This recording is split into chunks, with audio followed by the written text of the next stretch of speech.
आणि बाप असा लाचार होऊन पोलिसांना सांगत असतो, माझ्या पोरगीला शोधून काढा साहेब, माझ्या पोरगीला शोधून काढा साहेब. कुठे गेली माझी पोरगी मला माहिती नाही साहेब. 2 दिवस झालं घरी आली नाही साहेब. 2 दिवस झालं अन्नाचा कण पोटामध्ये घातला नाही साहेब. साहेब माझ्या पोरगीला शोधून काढा साहेब, माझी पोरगी 2 दिवस झालं साहेब, तिची आई मरेल साहेब, उद्या मरेल साहेब, मी पण मरेन, माझ्या पोरगीला शोधून काढा साहेब. हे पोरी, तुझ्या आयुष्यात 2 वर्षासाठी कोणीतरी येतो. हे बघ, 2 वर्षासाठी तुझ्या आयुष्यात कोणीतरी येतो आणि त्याच्यासाठी 20 वर्ष ज्या बापानं तळ हाताच्या फोडासारखं तुला जपलं, त्या बापाला पायाखाली घेऊन तू निघून जातेस ग पोरी. कारण जेव्हा जेव्हा मी पुस्तकाचं पान उघडत होतो तेव्हा मला पुस्तकाच्या पानावर माझा बाप दिसत होता. जो बाप रात्रीच्या 2 वाजेपर्यंत माझ्यासाठी जागा राहायचा, जो बाप रात्रीच्या 2 वाजेपर्यंत माझ्यासाठी जागा राहायचा आणि रात्री 2 वाजता मला अभ्यासाला उठवून माझ्या जवळ बसवायचा आणि माझ्या पायाजवळ झोपी जायचा, तो बाप मला पुस्तकाच्या पानावर दिसत होता. पुस्तकाच्या पानावरची वाक्य मला नंतर दिसत होती, पण माझ्यासाठी झटणारा, माझ्यासाठी रडणारा, माझ्यासाठी संघर्ष करणारा तो बाप पुस्तकाच्या पानावर मला दिसत होता.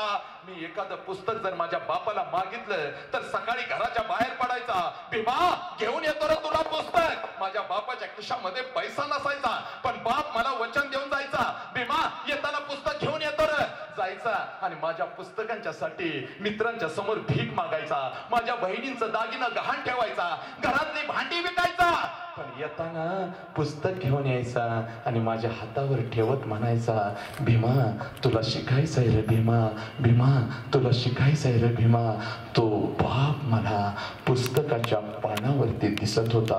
म्हणून 24 तासापैकी 22 तासाचं अधिष्ठान मी मांडलं होतं, कारण जीव गेला तरी मला माझ्या बापाची मान झुकू द्यायची नव्हती. पोरीनो, हात जोडून सांगतो, मी अनुभवलं तेच मी तुम्हाला सांगतोय. तुमच्या काळजामध्ये फिरतो, बाकी काय घेऊन जायचं तुम्ही जा. बाबासाहेबांना त्यांचा बाप कळाला, तुम्हा आम्हाला बाप कळाला का? जास्त लांबचा बाप सांगत नाही, कोरोना काळातला बाप सांगतो बघ पोरी. कोरोना आला, शाळा बंद झाल्या आणि काय झालं तुला सांगतो, सगळा अभ्यास मोबाईल वरती आला आणि मग पोरीने हट्ट धरला आईकडं, आई मला अँड्रॉइडचा मोबाईल पाहिजे तरच मी अभ्यास करणार. पोरी, ही जिवंत व्यथा आहे बघ, मी तुला सांगतो, आणि खरी व्यथा आहे, मी अनुभवली, मी बघली, मी लेकीनं समजावून सांगितलं. काही लेकीने ऐकलं, काही लेकीने ऐकलं नाही, पण बापाची व्यथा काय होते बघ. ज्या वेळेला तो आईला मोबाईल मागितला त्यावेळेला आई रात्रीची म्हणत होती, तुला पोरी आई त्या मोबाईल वरती कर ग, किंवा मैत्रिणीचा मोबाईल घे, मैत्रिणी बरोबर बस. बापाची नाही ऐकत आता तुला 15-20 हजारचा मोबाईल घेऊन द्यायची. बापाला कर्ज झालंय, काम थांबलंय, सगळं काय थांबलंय. ए पोरी नको हट्ट करू, तरी सुद्धा तू हट्ट केलास. ए पोरी तरी सुद्धा हट्ट केलास, मला मोबाईल पाहिजे, मला मोबाईल पाहिजे. आणि मग काय झालं तुला सांगतो, सकाळी कामाला गेलेला बाप संध्याकाळी 7 वाजता घरी आला. पोरी सिनेमा सांगतोय तुला, जो सिनेमा घरातला असून तू पाहिला नाहीस, मी तुला सांगतो. 7 वाजता बाप तुझा घरी आला, जेवायला बसला, भुकावला होता. आईनं ताट पुढं सारलं, बस करून पहिला घास घेतला, तोंडात घातला, 2 वेळ चावला आणि दुसरा घास हातात होता बघ बापाच्या.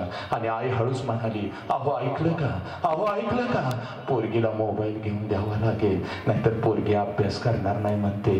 तुझ्या बापानं काय केलं माहितीये का, तोंडातला घास फक्त बाहेर काढता येत नाही म्हणून कसा तर गिळला आणि हातातला घास ताटातच ठेवला आणि भरलेल्या ताटावरून तुझा बाप उठला. पोरी त्या रात्री उठला, तुझ्यासाठी भुकावलेला बाप तुझ्यासाठी उठला, पळत पळत आपल्या मित्राकडे गेला आणि मित्रासमोर जाऊन म्हणतो कसा, अरे पोरगीला मोबाईल घेऊन द्यायचा आहे, माझ्याकडे एक 4,000 रुपये आहेत, मला एक 10,000 रुपयाची गरज आहे, पुढच्या महिन्यात तुझं पैसे देतो, देशील का? पोरी तुझ्या हातातल्या मोबाईलसाठी तुझा बाप त्याच्या मित्रासमोर भिकाऱ्यासारखा झुकलाय. पोरी मी बघितलंय पोरी, तुझ्या हातामध्ये जो मोबाईल आहे ना, तू घेऊन फिरते ना पोरी, बाप झोपलाय भिकाऱ्यासारखा. मी बघितलंय गे आणि नवीन मोबाईल आणून तुझ्या हातात ठेवला बापाने. पोरी अभ्यासाला लागतो ना, हा घे मोबाईल पोरी, हा घे मोबाईल. तो बाप भिकाऱ्यासारखा झोपला पोरी, पण त्या मोबाईलच्या स्क्रीनवर बापाचा फोटो नाही पोरी, बापाचा फोटो नाही. हे पोरी, आई तुला हात जोडून सांगतो, आम्हाला आमचा बाप कळाला का? संभाजी राजांना बाप कळाला म्हणून देहाचे तुकडे करून घेतले. विश्वरत्न डॉक्टर बाबासाहेब आंबेडकरांना त्यांचा बाप कळाला म्हणून 24 तासापैकी 22 तासाचा अभ्यास करून स्वतःला सिद्ध केलंय. पोरीनं तुम्हा आम्हाला बाप कळाला का? कारण एक लक्षात ठेवा, या जगात सगळ्यात जास्त तुमच्यावर जर कोण प्रेम करत असेल तर त्याचं नाव बाप आहे. सिद्ध करून दाखवतो बघ पोरी, सिद्ध करून दाखवतो. खोटं कधीच सांगणार नाही, अनुभवलंय तेच मी सांगतोय. पोरी शनिवारची सकाळची तुझी शाळा असते बघ, शनिवारी सकाळी तुझी शाळा असते. आईला सांगतेस तू पोरी, मला सकाळी 6ला उठव का, आई शाळेला जायचं आहे. बाप तिथंच असतो, बापानं ऐकलेलं असतं. तू 9 वाजता झोपी जातेस आणि 9 वाजता झोपी गेल्यानंतर 11 वाजता घरातली लाईट जाते, पंखा बंद होतो पोरी. पंखा बंद होतो, गरम व्हायला सुरुवात होते, डासा मच्छर तुझ्या अंगावर बसतात.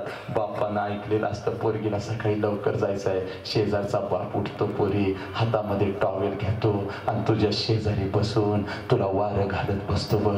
तुझ्या अंगावर मच्छर बसून देत नाही, कारण का सकाळी माझ्या पोरगीला लवकर शाळेला जायचंय म्हणून लाईट येईपर्यंत बाप पोरी तुला वारं घालत बसत असतो. यातलं तुला काहीच माहित नाही. 2 तासानंतर लाईट येते आणि मग बाप जाऊन झोपतो पोरी, मग बाप जाऊन झोपतो. पोरी मी तुला सांगतो ग, सगळ्यात जास्त या जगात तुझ्यावर कोण प्रेम करत असेल तर तो तुझा बाप आहे पोरी. महाराष्ट्रातल्या पोरांना मी सांगितलंय, महाराष्ट्रातल्या पोरीनं मी सांगितलंय, बापाला कधी बघायचं माहितीये का? तुम्हाला हात जोडून सांगतो, बापाला कधी बघायचंय आणि एकदा बघा तसं बापाला, मग तुम्हाला कळेल तुमची जबाबदारी काय आहे. पोरीना नटून थटून ज्या वेळेला शाळेमध्ये बाप येतो भेटीसाठी तेव्हा बापाला बघायचं नाही. समाजामध्ये जेव्हा नटून थटून बाप वावरत असतो तेव्हा बापाला बघायचं नाही. बापाला कधी बघायचं पोरीनो? रात्रीच्या 2 वाजता कधी तर उठायचं आणि जिथं बाप झोपलेलं आहे ना तिथं जायचं, तिथली लाईट लावायची आणि त्या उजेडामध्ये बापाला बघायचं. त्या बापाच्या अंगावरची अंडरवेअर आणि बनियन 4 ठिकाणी फाटलेली असते पोरीनो, पण तुमच्या अंगावर ब्रँडेड कपडा चढवतो पोरीनो. त्याचं नाव बाप आहे पोरीनो, त्याचं नाव बाप आहे. लक्षात घ्या, त्याचं नाव बाप. बाप तुम्हाला कळाला का? रस्त्याने बाप चालत असतो पोरीनो. ऐका, जास्त वेळ तुमचा घेत नाही. रस्त्याने बाप चालत असतो आणि पायातलं चप्पल तुटतं पोरी, त्याच्या पायातलं चप्पल तुटलं की इकडं तिकडं बघतो आणि पळत पळत जातो, सांबाराच्या दुकानामध्ये जातो आणि तुटलेल्या चप्पलाला शिवून घेतो. सांबार म्हणतो, साहेब घ्या की नवीन, किती टाकायचं? तेव्हा सांबाराला सांगतो, बाबा पोरगीचं शिक्षण चाललंय, पैशाची गरज आहे. पोरी फाटकर चप्पल वर्षभर वडतो, पण तुझ्या पायातलं चप्पल एकदा जर तुटलं ना तर म्हणतो, दीदी टाकून दे ते चप्पल, टाकून दे. तुझ्या पायात ब्रँडेड चप्पल आणून त्याच दिवशी त्याच क्षणाला घालतो बघ पोरी. तो बाप तुम्हाला आम्हाला समजला नाही. एका मिनिटात सांगू का ही वेदना, ही व्यथा मला कळाली म्हणून तुम्हाला सांगायला आलोय. असा मंडप बघितला की अंगावर काटे येतात बघ. कोण काही पण म्हणू दे, माझं हे प्रबोधन आहे. मला कळालं, मी तुझ्या काळजामध्ये शिरवणार पोरी, कारण हे तुम्हाला माहिती नाही. तुम्हाला बाप कळाला नाही, तुम्हाला आई कळाली नाही, तुम्हाला फक्त तुमचा आनंद पाहिजे. हे पोरीनो ऐका, असा मंडप बघितला ना अंगावर काटे येतात, अंगावर काटे येतात, पाय लटलटतात. मंडपातून जायचं धाडस माझं होत नाही ग पोरीनो. कारण तुला सांगू का, खरी व्यथा सांगू का? हंबरडा फोडला मी. महाराष्ट्रातला पालक येतो माझ्याकडं, महाराष्ट्रातला पालक येतो, सर लग्नाला याल का? पोरगीचं लग्न ठरलंय सर. तुमच्या हाताने जर तांदूळ पडले ना सर, तुमच्या हाताने तांदूळ पडले तर पोरगीचं कल्याण होईल सर. या की सर, तांदळाला या. मी जातो. 12:30चं तांदूळ असतं बघ पोरी, 12:30चं तांदूळ असतं. मी जातो, तांदूळ टाकतो. 1:30-2 पर्यंत जेवणाच्या पंक्ती उठतात बघ. सगळे नवरा नवरीला भेटून जिकडं तिकडं गायब होतात बघ. बघता 3 वाजतात आणि तू नवऱ्या बरोबर लग्नाच्या त्या बाहुल्यावरती बसलेले असतेस. सगळे पाहुणे पै तुला भेटत असतात, आनंदाचं वातावरण असतं आणि 4 वाजतात आणि नवऱ्या बरोबर जाण्याची तुझी वेळ येते. पोरगी लग्न मंडप कसा बोलतो बघ. 4 वाजता जेव्हा नवऱ्या बरोबर जाण्याची तुझी वेळ येते ना पोरी, त्या त्या लग्नाच्या बावड्यावरून खाली उतरतेस आणि तुला तुझी आई बघते आणि पहिल्यांदा हंबरडा फोडते बघ. कारण तिला कळतं 20 वर्ष जपलं या लेकीला आणि आज रात्री ती आता मला घरात दिसणार नाही, म्हणून पहिला हंबरडा आई फोडते. पळत पळत येऊन तुला मिठी मारते आणि म्हणते पोरी पोरी माझा आता अधिकार नाही राहिला ग पोरी. 20 वर्ष तुला जपलं, आज रात्री तू घरी दिसणार नाहीस पोरी. आता कुणाला म्हणू हे भांड इकडं आण ग दीदी, पप्पाला फोन लाव ग दीदी, जरा हे कर ग दीदी ते कर ग. आता कोणाला सांगू पोरी. म्हणून आई हंबरडा फोडून फोडून रडते आणि तुझा लहान भाऊ तुझ्या जवळ येतो आणि म्हणतो दीदी दीदी मला माफ कर, मी तुला खूप ओरडा केला पप्पांचा, नको ते पप्पांना सांगितलं. दीदी जाऊ नको की ग, दीदी जाऊ नको की ग. तुझा भाऊ ना, तुझा भाऊ तुला पकडून पकडून पकडून पकडून पकडून रडत असतो. तुझी मावशी रडते, तुझ्या मैत्रिणी रडतात आणि मग हळूहळू सगळा लग्न मंडप रडायला लागतो आणि मी तिथंच बसलेला असतो आणि तो लग्न मंडप माझ्याशी बोलत असतो. माझ्याही अंगावरती काटे येतात, सगळा मंडप रडत असतो बघ पोरी. हंबरडा फुटलेला असतो, फोटोवाला फोटो काढत असतो, शूटिंग वाला तुझं शूटिंग करत असतो. तुझ्या डोळ्यातले अश्रू, तुझ्या आईच्या डोळ्यातले अश्रू, अश्रूंचा महापूर चाललेला असतो आणि तिथं बाप उभा असतो आणि तिथला बाप हसत असतो बघ पोरी. बाप हसत हसत येथून सगळ्यांना रागवतो. कारण का रडताय, कशासाठी रडताय, कोणी रडायचं नाही, माझ्या पोरगीचा नवीन आयुष्य आहे, जाऊ दे तिला हसत हसत जाऊ दे, घरा बाजूला पोरगीला कोणी रडवायचं नाही. हे पोरी बाप हसत असतो, बापाच्या डोळ्यामध्ये अश्रू नसतात आणि मग बाप काय करतो, तुझा हात धरतो हसत हसत, जावयाचा हात धरतो, गाडी जवळ घेऊन जातो, गाडीचा दरवाजा उघडतो, गाडीमध्ये तुम्हा दोघांना घालतो, दरवाजा बंद करतो, हसतच म्हणतो या जावई बापू. तुझी गाडी निघून जाते आणि तुझ्या मनात विचार येतो माझा बाप असाच आहे, लहानपणापासून माझ्यावर बंधनं टाकली, घरी का आली नाहीस म्हणून मला ओरडत होता, जरा उशीर झाला की मला ओरडायचा आणि आज तर माझ्या बापानं कहरच केला. सगळा मंडप रडत होता, सगळा मंडप रडत होता, पण माझा बाप रडला नाही, माझा बाप रडला नाही. पोरी चूक पोरी, तुला अर्धा सिनेमा माहित आहे, पुढचा सिनेमा तू बघितला नाही, की वसंत अंकऱ्यानं बघितला.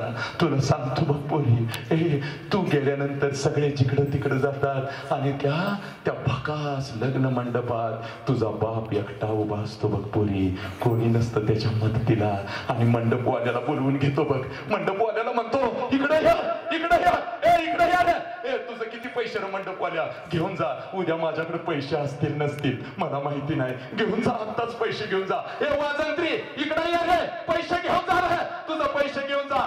जेवणवाल्या इकडे ये रे, तुझं पैसे घेऊन जा. पोरे त्या लग्न मंडपात संध्याकाळी 7 पर्यंत तुझा बाप तुझ्यासाठी भिकारी होतो पोरी, भिकारी होतो आणि संध्याकाळी पळत पळत घरी जातो आणि घरातल्या तुझ्या प्रत्येक वस्तूला पकडून पकडून रात्रभर हंबरडा फोडून लहान पोरासारखा रडत असतो पोरी, लहान पोरासारखा रडत असतो, तुझ्या प्रत्येक वस्तूला पकडून रडत असतो. माझी लेक लहान पोरासारखा तुझ्या आईच्या खांद्यावर मस्तक आपटून रडतो. सगळी उशी ओली करतो पोरी, सगळं अंतरून ओलं करतो तुझ्यासाठी तुझा बाप. पोरी तुझ्यासाठी तुझा बाप रडत असतो पोरी. या जगात सगळ्यात जास्त जर तुझ्यासाठी कोण रडला असेल तर तो तुझा बाप आहे पोरी. मग आता आई एकच आहे, आऊ जिजाऊ समोर आहे ना, शील सत्यप्रियता शस्त्र प्रयोग स्वराज्य स्वप्न विजय कांक्षा विजय लक्षणा विजय वर्धिनी विजयांना बळ देणारी प्रेरिका वाक चातुर्य गांभीर्य दक्षता मनोधैर्य निर्भयता कुल कन्या कुले धन्या मयी तानवया जगदंबा आदिशक्ती राष्ट्रमाता आऊ जिजाऊ. हे आई तू आहेस ना, मग सगळ्यात जास्त रडणाऱ्या बापाला तू मान खाली घालायला लावशील का पोरी? सगळ्यात मोठी व्यथा सांगतो आणि मी इथं थांबतो पोरी. मी जातो पोलीस स्टेशनला, मला बोलवतात ग, मला बोलवतात, पोलीस बोलवतात. सर या ना, जरासं मुलगीला समजावून सांगा सर, तुमचं ऐकलं तर ऐकलं म्हणून मी पळत पळत पोलीस स्टेशनला जातो पोरी. आणि पोलीस स्टेशनचा तो सीन बघतो ना, पोलीस स्टेशनला तुमचा बाप असा उभा असतो पोरी नो, पोलीस स्टेशनला तुमचा बाप असा उभा असतो आणि जिथं बाप उभा असतो ना तिथली सगळी जमीन 2 फुटाची त्याच्या अश्रूनं भिजलेली असते पोरीनं. आणि बाप असा लाचार होऊन पोलिसांना सांगत असतो, माझ्या पोरगीला शोधून काढा साहेब, माझ्या पोरगीला शोधून काढा साहेब. कुठे गेली माझी पोरगी मला माहिती नाही साहेब. 2 दिवस झालं घरी आली नाही साहेब. 2 दिवस झालं अन्नाचा कण पोटामध्ये घातला नाही साहेब. साहेब माझ्या पोरगीला शोधून काढा साहेब, माझी पोरगी 2 दिवस झालं साहेब, तिची आई मरण साहेब, उद्या मरण साहेब, मी पण मरेन, माझ्या पोरगीला शोधून काढा साहेब. हे पोरी, तुझ्या आयुष्यात 2 वर्षासाठी कोणीतरी येतो. हे बघ, 2 वर्षासाठी तुझ्या आयुष्यात कोणीतरी येतो आणि त्याच्यासाठी 20 वर्ष ज्या बापानं तळ हाताच्या फोडासारखं तुला जपलं, त्या बापाला पायाखाली घेऊन तू निघून जातेस ग पोरी. त्या बापाला पायाखाली घेऊन निघून जातेस पोरी. कुणासाठी? 2 वर्ष कोणीतरी तुझ्या आयुष्यामध्ये येतो. ए पोरी, जो पोरगा तुला तुझ्या आई बापाला पायाखाली घ्यायला लावतो आणि तुला घेऊन जातो, तो पोरगा तुझ्यावर कधीच प्रेम करू शकत नाही पोरी. तो नामर्द आहे पोरी. जो पोरगा तुझ्या बापासमोर उभा राहिला छट्टू ठोकन सांगेल तुझ्या पोरगीवर मी प्रेम करतो, आणि जेव्हा तुम्ही तुमच्या पोरीचा हात माझ्या हाती द्याल तेव्हा तुमच्या पोरगीला घेऊन जाणार, तोच पोरगा तुझ्यावर प्रेम करू शकतो. लक्षात घे, तोच पोरगा तुझ्या आई बापावर प्रेम करू शकतो. तोच खरा मर्द आहे. लक्षात घे. हे पोरी, जो तुमच्या आई बापांच्या वरती तुम्हाला थुकायला लावतो, त्यांना पायाखाली घ्यायला लावतो, रडायला लावतो आणि तुम्हाला घेऊन जातो पोरीनं, तो पोरगा कधीच तुमच्यावर प्रेम करू शकत नाही. आणि तुम्ही जाता तुमच्या योग्यतेचा तो पोरगा नसतो तरी सुद्धा जाता. आणि सगळ्यात मोठी खंत काय माहितीये का पोरीनो? मला मरावंसं वाटतं. सांगत असताना माझं काळीच दुखतं. पोरीनो, पोलीस छडा सुद्धा लावतात, पोलीस पकडून आणतात तुम्हा दोघांना. नवरा नवरीला घेऊन येतात, कायद्यानं तुला संरक्षण आहे, बाप सुद्धा समोर उभा असतो आणि पोलीस विचारतात, पोरी कोणाबरोबर जायचंय? बापा बरोबर का नवऱ्या बरोबर? बाप हंबरडा फोडून सांगत असतो, पोरगी घातलं चल पोरी. त्या बापाच्या तोंडावर थुकून तू त्या पोराबरोबर निघून जातेस पोरी.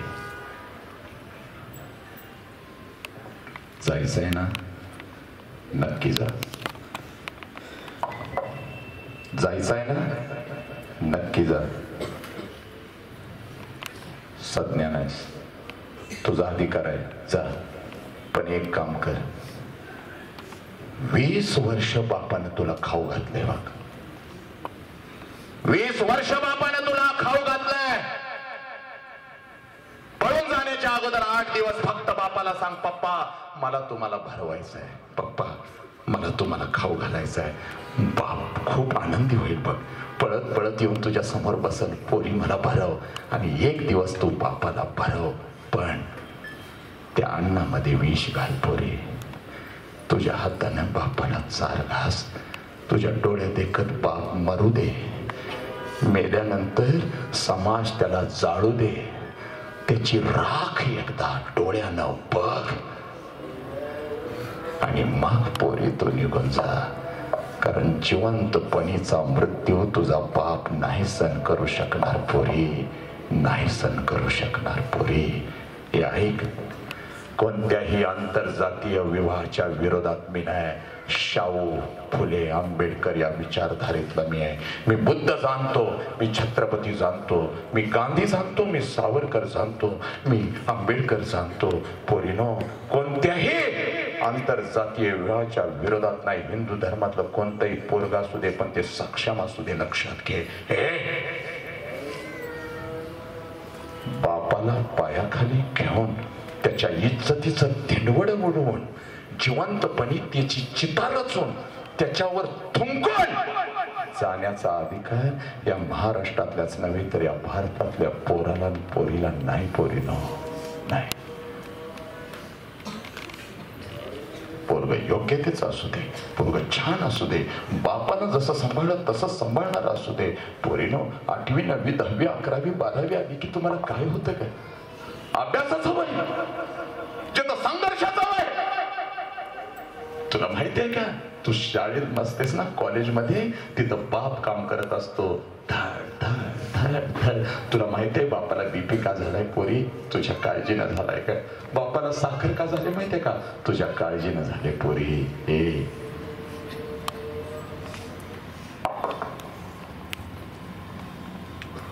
फक्त जागवा. व्यक्त व्हा, मुक्त व्हा. नाही कोणाला सांगता येत मला सांगा, पण माझी अशी इच्छा आहे, बाप्पा समोर उभं राहा. पप्पा असं आहे पप्पा, जास्तीत जास्त एक दिवस बाप एक कानाखाली देईल, पण आयुष्यभराचा आनंद टळेल. कारण का तुम्ही जाताना तर तो बाप असा फिरत असतो रस्त्याने, आणि नको ते पाहुणे पै अशा वेळेला फोन करत असतात, गेली रे पोरगी तुझी, गेली रे, किती रे वाईट, कसं रे. चूक चूक त्याला प्रेम म्हणतात. हे प्रेम आहे?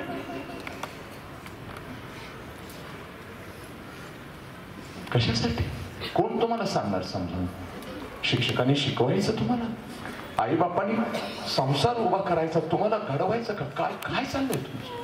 हातामध्ये मोबाईल आले म्हणून शाण्या झाला का तुम्ही? 4 बुका बापापेक्षा जास्त शिकला म्हणजे शाण्या झाला का तुम्ही?